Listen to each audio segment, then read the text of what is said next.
La terre-mère est une femme et elle se lève. La terre-mère est une femme et elle se lève. Nous nous relevons, en elle nous vivons. La terre-mère est une femme et elle se lève. La terre-mère est une femme et elle se lève. Nous nous relevons, en elle nous vivons. Et bonjour. Hello, hello.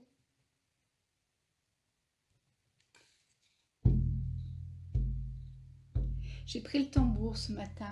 Je voulais entendre qu'est-ce que ça ferait si je prenais le tambour à la place du hochet. Un son beaucoup plus ancré dans la terre, parce qu'il va être question d'ancrage aujourd'hui avec ce thème de marcher sa parole. La terre-mère est une femme et elle se lève. La terre-mère est une femme et elle se lève. Nous nous relevons, en elle nous vivons. La terre-mère est une femme et elle se lève. La terre-mère est une femme et elle se lève. Nous nous relevons, en elle nous vivons. La terre-mère est une femme et elle se lève. La terre-mère est une femme et elle se lève. Nous nous relevons, en elle nous vivons. Hello les amis, bienvenue, bienvenue à chanter avec moi. Le chant, c'est quand même la prière primordiale. Et on attend que les unes et les autres arrivent. Donc bienvenue dans ce chant avec nous.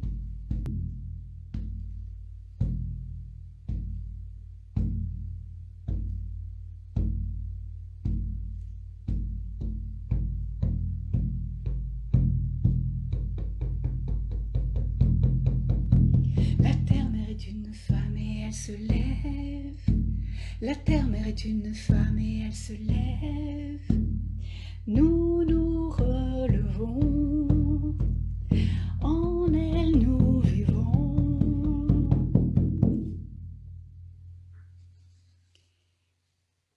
Bonjour les amis, et puis bonjour aussi à celles qui vont nous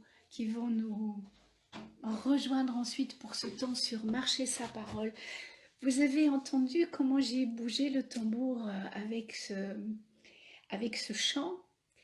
Ça fait partie de mes compétences comme musicothérapeute, mais j'ai envie de vous partager ça déjà pour commencer. Hello, hello, hello, celles qui sont les fidèles de ce rendez-vous des temps, des savoirs. Donc vous avez vu, je commence vraiment tout doucement avec le tambour, alors que c'est notre voix qui, euh, qui est rapide, qui donne le dynamisme, et puis ensuite j'amène le tambour dans ce dynamisme-là, parce que effectivement,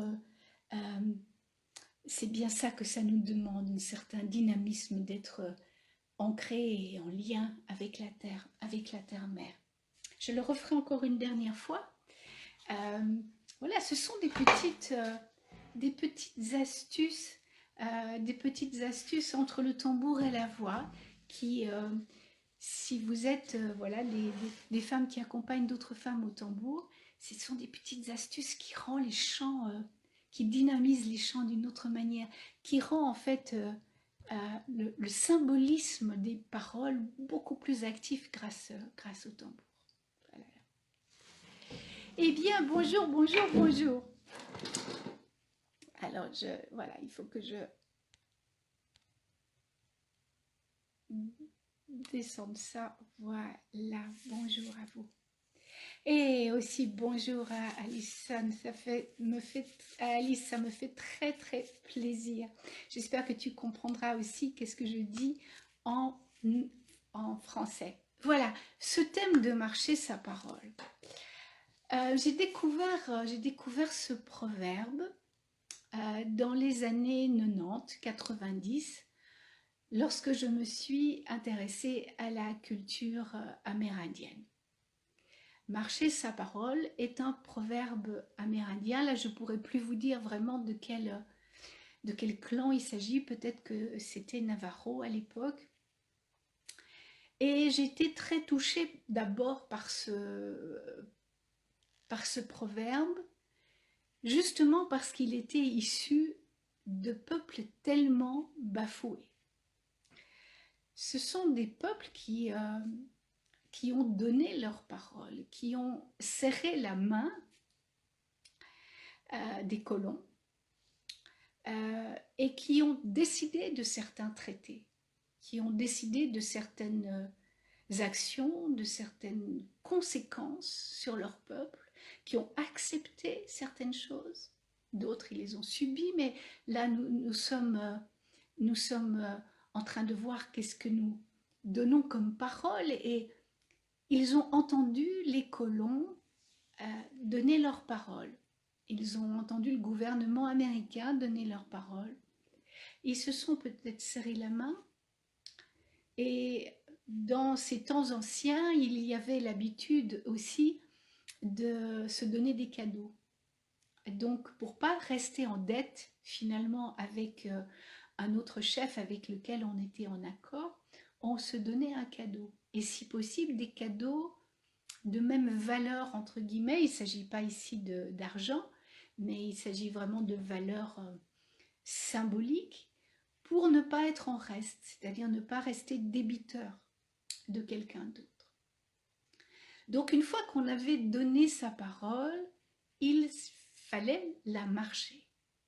Et marcher sa parole, on va y revenir durant ce petit temps ensemble, c'est pas rien. Donc d'abord, cette notion de donner sa parole par oral, puisque c'était le cas. Et puis, vous le savez comme moi, et on continue de le voir aujourd'hui, politiquement, mais aussi personnellement, parce que là, nous avons de quoi agir. Donner sa parole pour quelque chose dans un traité politique, signer un traité, c'est aussi, quelque temps après, pouvoir le bafouer, pouvoir aisément ne pas le respecter. Et les Amérindiens qui avaient ce proverbe ont été les premiers à se rendre compte que tout ce qui avait été décidé pour eux d'un commun accord a été bafoué. Et évidemment que la confiance a été rompue, et on peut dire vraiment jusqu'à maintenant, toujours la confiance est rompue. Et nous sentons ça aussi en nous. Lorsqu'une personne qui s'est engagée vis-à-vis de nous ne respecte pas sa parole, on se sent bafoué, on sent comme s'il y avait quelque chose qui n'est une non-reconnaissance de ce temps de partage, de ce temps d'accord. L'accord, vous le savez bien, c'est musical aussi, donc un accord, c'est deux personnes au moins qui se mettent ensemble et qui trouvent un consensus, qui trouvent une unité qui va faire qu'on va pouvoir aller plus loin. Donc, voilà, les Amérindiens vont se rendre compte que marcher sa parole, c'est pas vraiment un proverbe qui est acquis pour les colons et le gouvernement américain, et c'est quelque chose que tout au long de l'histoire et sûrement encore aujourd'hui, vraiment aujourd'hui, il va pouvoir y avoir des accords qui vont être faits et qui seront sûrement rejetés, bafoués, comme si plus rien en fait n'a vraiment d'importance, ce n'est plus un engagement. Et ceci était, on peut dire encore compréhensible au temps de l'oral, parce que ce qu'on parle ici, c'est la parole. C'est marcher sa parole, c'est-à-dire marcher ce qu'on a dit. Et il y a beaucoup de choses qu'on dit, et vous savez très bien, lorsqu'on dit, on peut reprendre. Mais ce qui est terrible, c'est que par la suite, et nous sommes encore dans ce processus-là, même lorsque nous écrivons, même lorsque nous signons un engagement, c'est comme si ça n'a plus vraiment de valeur.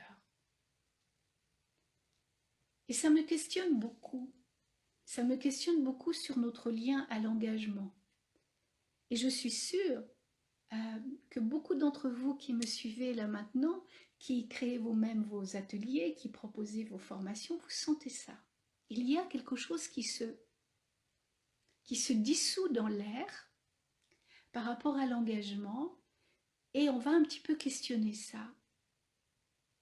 Parce que la parole qui marche, c'est une parole qui a des conséquences.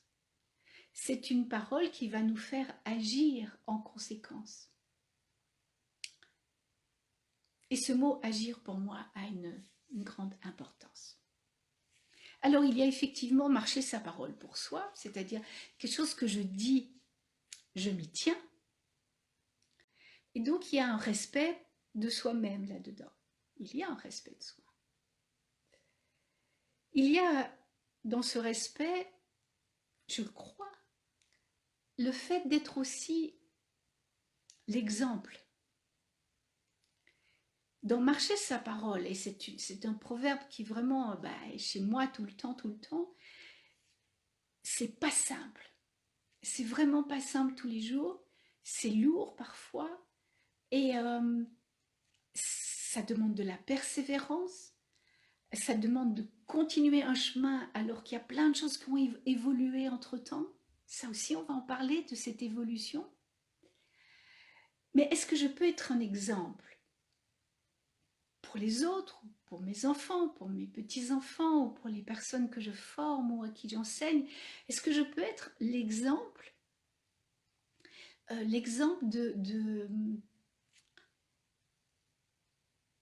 de poser des actes auxquels ensuite je me réfère? Merci beaucoup pour vos cœurs et merci pour vos commentaires qui commencent à venir et que je lis pendant que je vous parle.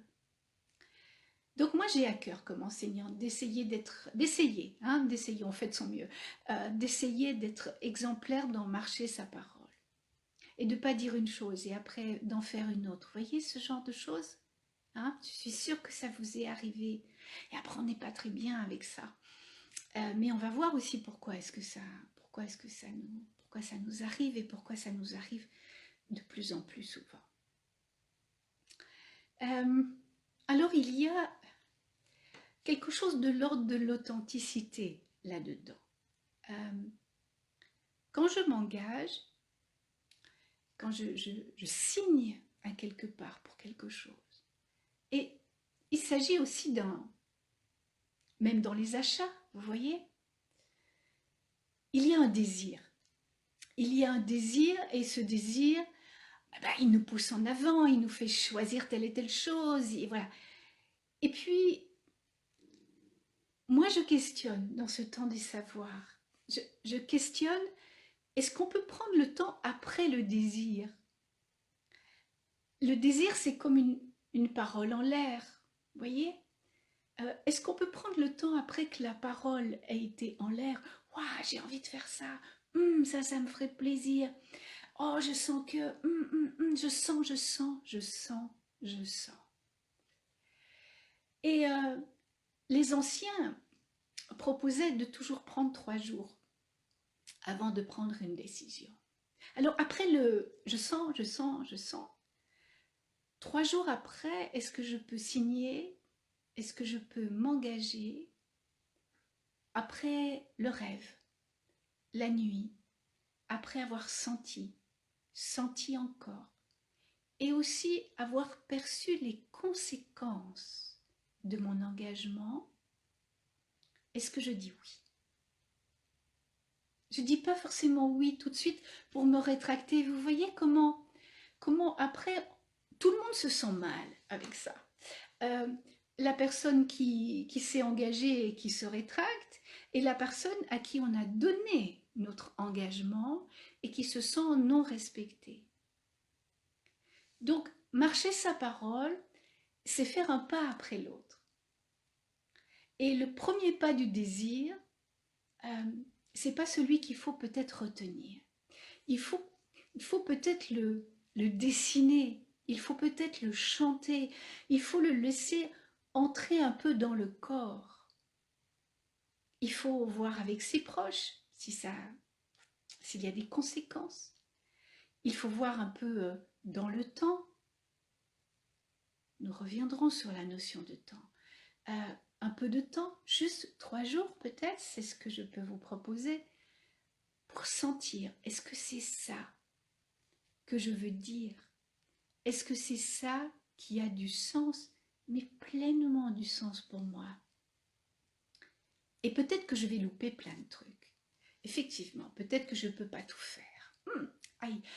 Peut-être que je ne peux pas tout apprendre, peut-être que je ne peux pas tout lire, peut-être que je ne peux pas aller rencontrer tout le monde, peut-être que je ne peux pas aimer tout le monde, peut-être que le temps me manque pour tout faire, tellement il y a de sollicitations.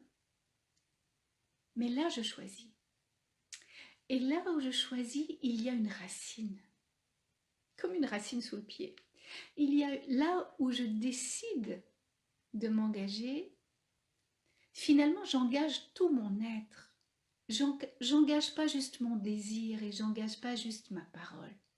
Parce que celle-là, elle peut être ôtée comme on veut. C'est ainsi, le monde est ainsi maintenant. Mais j'engage mon corps. Et quand je dis mon corps, j'engage mon âme, je m'engage moi, j'engage tout le monde, j'engage tous les gens autour de moi. Et là, alors, je peux faire 3 pas. Je peux faire le pas du désir, je peux faire le pas de l'appel aux conséquences, euh, le pas de la conséquence. Et ensuite, vraiment, je peux commencer à marcher sur ce chemin. Parce que c'est un vrai chemin quand on a donné sa parole. C'est un chemin d'engagement. Alors cette authenticité dont je parlais tout à l'heure, c'est très en lien avec l'individualisme de notre société. Et j'entends depuis des années maintenant des personnes qui se désengagent d'une parole donnée par souci d'authenticité et de respect d'elle-même. J'ai senti, je sens plus. Là maintenant je m'écoute et donc je renonce. Je suis sûre que ça vous percute, ce type de phrase, soit parce que vous avez eu à le dire, soit parce que vous l'avez entendu autour de vous. Une fois, ça avait du sens pour moi. Maintenant, cela n'en a plus parce que j'ai évolué, parce que la vie va très vite et qu'entre-temps, il y a eu beaucoup de choses qui se sont passées dans ma vie et du coup, ma vie est comme autre et je suis autre. Alors du coup, ma parole, elle n'est pas identique. Vous voyez, tout va tellement vite qu'il y a quelque chose dans la marche qui n'est plus pareil. Marcher sa vie n'est plus pareil. Vous marchez plus votre vie, vous sautillez. Vous sautillez. Vous sautez comme une petite fille. Vous avez ça, et cet objet-là, et ce jouet-là, et cette formation, et cet atelier, et cette rencontre, et cette relation. Et vous voyez, pouf, pouf, pouf, pouf, pouf, pouf, pouf. Mais comment est-ce que vous marchez à nouveau dans votre vie? Et là, peut-être que il y a une première parole à se donner. Et ça prend peut-être plus que 3 jours et 3 nuits. Dire, mais là, quel engagement je prends vis-à-vis de moi-même? Qu'est-ce qui est vraiment important? L'autre jour, je vous fais part de ça. L'autre jour, je discutais avec une amie et elle a eu cette très très belle métaphore. Elle disait, là où il y avait un yaourt nature, quand même un yaourt nature, c'est juste nature, c'est pas fraise ou framboise ou abricot, vous voyez? Non, un yaourt nature. Là où il y en avait un dans les magasins, Aujourd'hui, il y a 14. Il y a 14 façons différentes d'acheter un yaourt nature. Comment est-ce que vous voulez marcher votre parole alors que juste après, il y a 13 autres options de marcher sa parole? Donc c'est vous voyez, on est presque dans un questionnement d'écothérapie. Ce questionnement de marcher sa parole, c'est un questionnement écologique.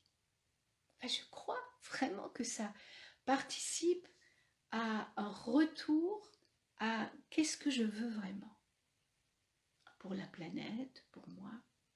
Il y a l'élan, et waouh, chic, il y a cet élan, et cette parole, ce oui. Et moi, j'aime les oui à la vie. J'aime ça très fort. Mais après, tout ce à quoi je dis oui, je dois le marcher. Je dois m'engager à le marcher. Et avant de continuer là-dessus et de vous laisser un petit temps de réflexion, je vais jouer du tambour et on va revenir là-dessus, sur ce temps d'essentiel. Alors je reprends mon tambour, vous avez peut-être vu si vous étiez là depuis le début, mais aujourd'hui j'ai pris un tambour pour marquer ces temps forts. Donc prenez juste le temps de ce chant pour questionner le respect de vous-même, le respect des autres. Cette authenticité, est-ce qu'elle est durable? Ou est-ce que vous vous laissez emporter par des élans, par des désirs qui, si tous peuvent cohabiter, moi je dis ok, vive les désirs. Mais peut-être que certains en annulent d'autres. Et c'est là où nous ne marchons plus notre parole.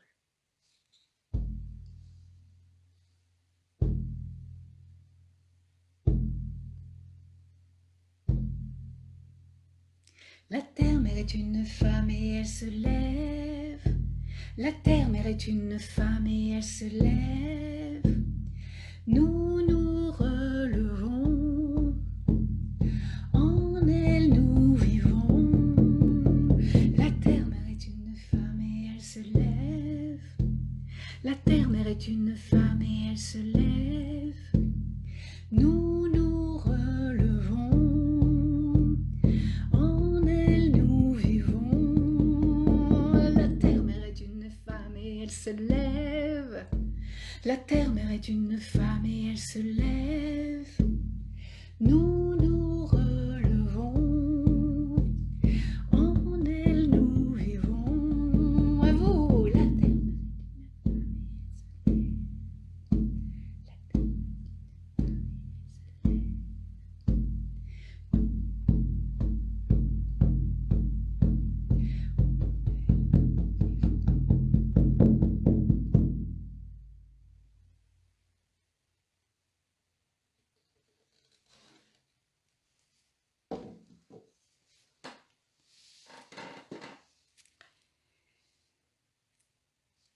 Marcher sa parole, c'est le lien entre la parole et le faire. Et l'autre jour, j'ai découvert la différence entre faire et agir. Et waouh, ça m'a percuté par rapport à ce proverbe de marcher sa parole. Toujours par rapport évidemment à l'écologie, je vais donner un exemple et peut-être que vous réfléchirez, peut-être vous le marquez et vous réfléchirez à ça par rapport à votre vie et votre expérience. Si je dis je fais, je trie mes déchets, j'agis pour le monde, ou j'agis pour le climat, ou j'agis pour la planète. Je fais, je trie mes déchets, j'agis pour la planète, j'agis pour le meilleur, pour le bien de mes enfants, pour l'avenir. Je fais.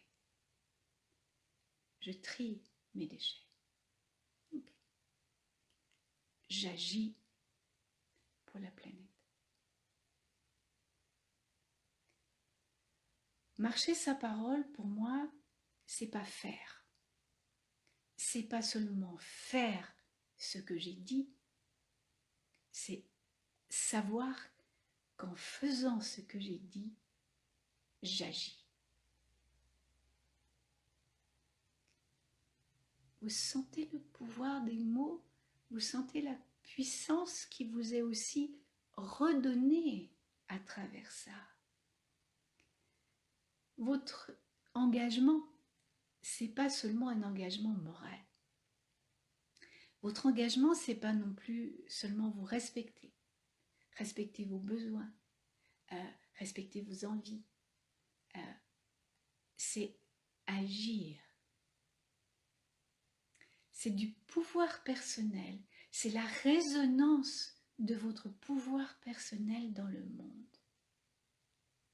Alors je vous invite vraiment à essayer de trouver des petites phrases comme ça et de vous rendre compte que ce que vous faites et ce que ça a comme conséquence pour le bien plus grand que vous, c'est différent. Et que donc, marcher sa parole, c'est pas juste pour soi. Marcher sa parole, c'est pas juste par rapport à telle et telle situation. Marcher sa parole, c'est agir pour le monde. Et je pense, je suppose, c'est une supposition, que ce proverbe amérindien, qui nous vient de tellement loin, de peuples tellement anciens qui avaient une conscience globale, je pense que c'est ça qu'il voulait nous apprendre à travers l'enseignement de ce proverbe. Enfin, pour terminer ce temps de vidéo, et si vous arrivez seulement maintenant, il y aura le replay et vous pourrez aussi revoir le montage sur ma chaîne YouTube. Lorsque j'ai réfléchi à ce temps des savoirs, je me suis dit, dans ma vie, j'ai eu 3 désirs d'enfant. J'ai 3 grands-enfants qui ont passé 40 ans. Et j'ai eu ce désir d'enfant, très fort, les 3 fois. Dans des conditions complètement différentes, les 3 fois. Vraiment, des contextes sociaux, mais aussi de couple, très différents. Et j'ai eu ce désir. Et quand on a un désir d'enfant, ce désir d'enfant, il se marche pendant toute une vie ensuite. Et je continue, même si mes enfants sont bien adultes et qui sont parents à leur tour, je continue de les porter dans mon cœur comme une mère. Je pense que si vous êtes une mère, vous comprenez bien ce que je veux dire. Ce qu'ils vivent m'importe, ce qu'ils sentent, je le sens. Je les accompagne si je peux faire quelque chose et qu'ils me le demandent. Si je peux faire quelque chose et qu'ils me le demandent, alors j'essaye de le faire. S'ils ne me demandent rien, je ne fais rien. Mais c'est un autre sujet. Peut-être que ça serait un bon sujet, cette notion aussi du nid vide, vous connaissez. Peut-être qu'une fois j'en parlerai. Mais là, ce que je veux dire, c'est que ce désir posé une fois, cette ovulation du monde dont parlait Louis Sanza,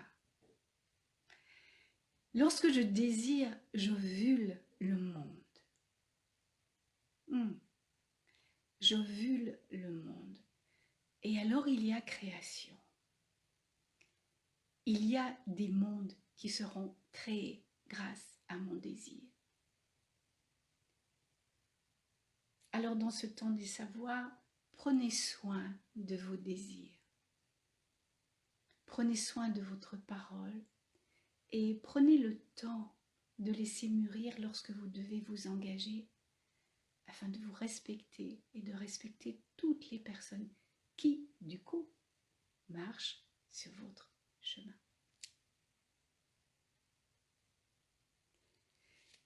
Voilà, je vous laisse avec ces quelques mots. Euh, Lorsqu'on écoute sur YouTube, il y a toujours de la musique à ce moment-là. Donc je vais laisser, je vais laisser un petit temps pour vos cœurs, pour arriver et pour la musique de se faire. Et puis on se retrouvera mercredi prochain sur un autre thème. Merci de me donner aussi des thèmes si vous en avez. C'est avec joie que je lis vos commentaires ici sur Instagram ou sur Facebook ou sur ma chaîne YouTube. Vous avez vu, j'ai passé chez le coiffeur. Allez, je vous laisse ici une belle semaine.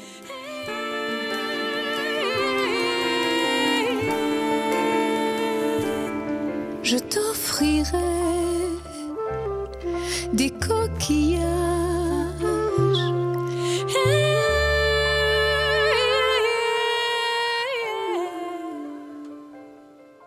des coquillages.